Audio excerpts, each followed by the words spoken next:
Welcome to my podcast, Vibes and Wisdom with Carlo. Vibes and Wisdom is about real life experiences, unfiltered conversations, and great vibes. I will be talking about how we could become great communicators. Now, when people hear communication, they start thinking talking, speaking, listening. And that's right, that's part of it. But when you're communicating the right way, you don't just want to talk or listen or what have you. There are other components that goes with it. So you want to be able to connect. You want to engage. You want to actively listen. You want to have the great vibes when good communication is taking place. And remember, I said this podcast is about real life experiences and lessons. So I'm going to dive right into it. You know, sometimes you're talking to somebody and they're looking at you, but you can tell they're not listening. Their mind already wander off into something else because you and I know on a daily basis the amount of thoughts that run through this little brain. All right? Sometimes it's hard to control it. So you get a few minutes to stop and actually listen. At least what you should be doing is actively listening. But because we always ruminating with thoughts, your mind start to wander off. And the poor person point out everything to you and realize, wait, are you listening to me? You with me? And you say, oh gosh, repeat that again for me. I am so sorry. All right? So, lesson to learn from this little incident here is when someone is speaking to you, please try as much as possible to give them your undivided attention so that you could actively listen and understand what they're sharing with you. Now, if you realize that this person going on and on and on, and you have something to do, or you have a meeting, or time is very limited, please, not every two sentences the person talking, you're watching your time. You watch them again, you watch your time. Hello, the person will get the hint. But I think it would be a little nicer if you just say, you know what, how much longer it is. No, I'm not trying to be rude or to offend you or anything like that, but I have a meeting or I have to leave. So maybe if it's 5 minutes, yes, I have that time. But if not, we may have to continue the conversation another time. Sounds like a plan? All right, let's move on. What about when somebody is talking to you and you cannot finish because they keep interrupting or cutting off your sentences because they know what you're going to say? Don't do that. Please don't do it. It's very disturbing and it affects the other person's train of thought. So when somebody's talking to you, although you may have an idea as to what they're going to say, who conversation it is, yours or hers, or are we having a conversation where you should be listening and giving me the respect, and then when I complete my sentences, then you could say whatever you have to say, as opposed to every 2 seconds you intervening and interjecting. Don't do that. That is not good communication. And hear this, you know who was guilty of these things? Me. So that's why I say I need to share this, because once I started preparing my training sessions for communication, I realized I was a bad communicator, just to put it like that. I cannot even come up with any explanations or excuses. I did not realize how bad a communicator I was. Now, I would hear that I have a nice voice, it's soothing, I'm so articulate, I have a wide vocabulary. So, girlfriend thought she on. I thought, well, I'm a good communicator, but I didn't realize it's much more than that for you to communicate at a certain level. All right, so that's what that one, the other one. The next one is apart from the frequent interruptions. You know, sometimes you're talking to someone and you start sharing what happened with you. And before you could finish, they take over the entire conversation and they start talking about themselves. So you want to share something with them, but immediately they throw you off. Girl, that happened to you? That happened to me too. When I was doing X, Y, and Z, and the whole conversation now take a different spin. So guess what? You just listening. You were talking before, but now because this person hijack you, take over the conversation, you have to listen to what her experience is or was. Don't do that. Although you might have had the same experience and you're excited to share it, wait your turn. You don't have to hijack the conversation. All right?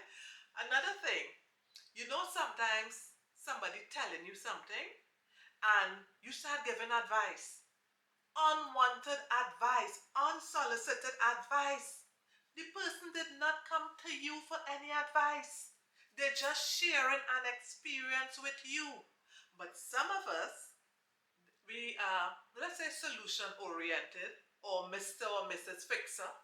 So everybody come to you, you feel that you have to tell them what to do, when to do, how to do, and if to do. Sometimes, no. And another thing I realize, people don't like you to tell them what to do unless they ask for your opinion or for your advice.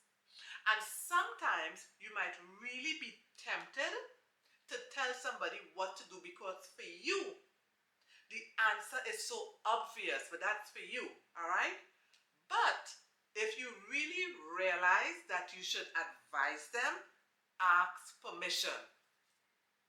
That's one of the things I learned in coaching. Ask permission. Is it okay if I share some advice with you? And who knows, the person might say yes. For the most time, they would say yes. Or they may say, not right now, Nakala, I just want to share this with you. Maybe later on or another time. And that is still better. At least you did not start to fire hose them with all of your opinions and your ideas and solutions. So again, if you want to be a good communicator, don't do that.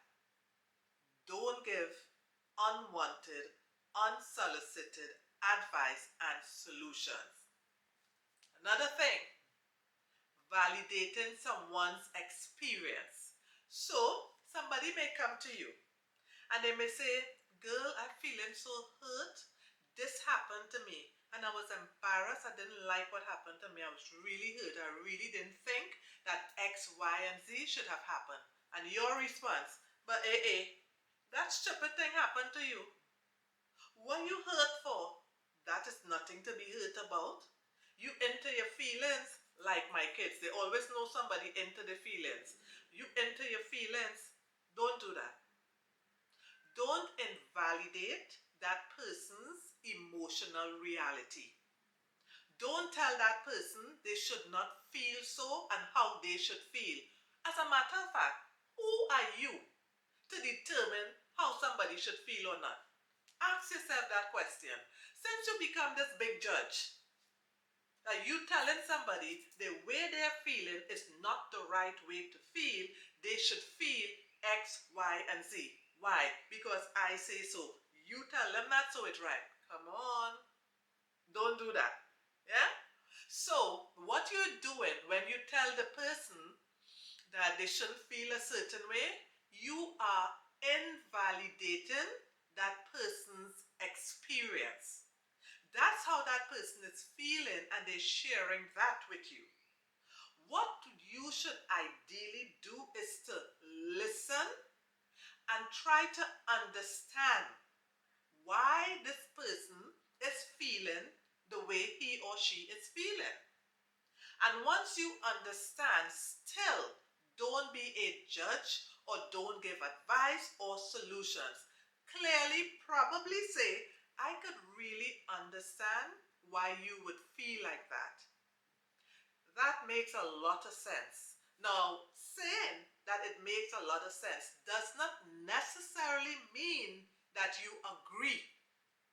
You're not saying that you agree with it, but what you're saying for this person and this scenario that they are describing in that context, makes a lot of sense. So you are, in other words, just endorsing how this person is feeling and what their experience is like. And I think if we go that route, it's easier for us to digest when you get that kind of feedback and validation when you are expressing yourself. I hope I'm making sense and you'll stay with me. All right? So again, validation is very important. Now, if you like what you are hearing so far, please like my video, subscribe. I'll give you 2 seconds. By now, if you follow me, you will know my 2 seconds rule. So let's go. Press like, press, subscribe, press, 2 seconds. Thank you. Now, so we talk about validation and the importance of validating. So when your friend come to you, your spouse, your children, or whoever, and they're sharing their experience, or they might be complaining, please do not negate, neglect, or trivialize what they're saying. That's their reality, and we should respect that. The other thing is, please, let's give our undivided attention. I know I mentioned it earlier in the podcast, but you see when people talking to you and you start to pull the cell phone and you're going into the phone, you bend your head, you're not making any eye contact, and you start scrolling. And the person would say, you're listening to me talk now, man. I'm hearing you. I'm just following something here in the phone. Don't do that. For me, that is very disrespectful. If I am speaking to you and we are having a conversation, if you pull away from what I'm sharing with you and decide to stretch for your cell phone, that is saying to me, Carla, I am not really interested in what you're saying right now. Something else is more engaging and I am going to get to that on my cell phone. Now, what we don't realize, because the cell phone is so addictive, sometimes you really want to listen to what Carla is saying, but we're so addicted to that phone. It's like a vibe, a magnet pulling you in the direction of the phone. And I'm saying, guys, if we want to be better communicators and connect and engage and actively listen, then we need to give that person the respect and the undivided attention. So with that being said, I'm going to close off the podcast and I'm going to ask all of us to continue to use what I shared in the podcast, use it so that on a continuous basis, we will all be better communicators. Vibes and wisdom, like me, subscribe. Thank you.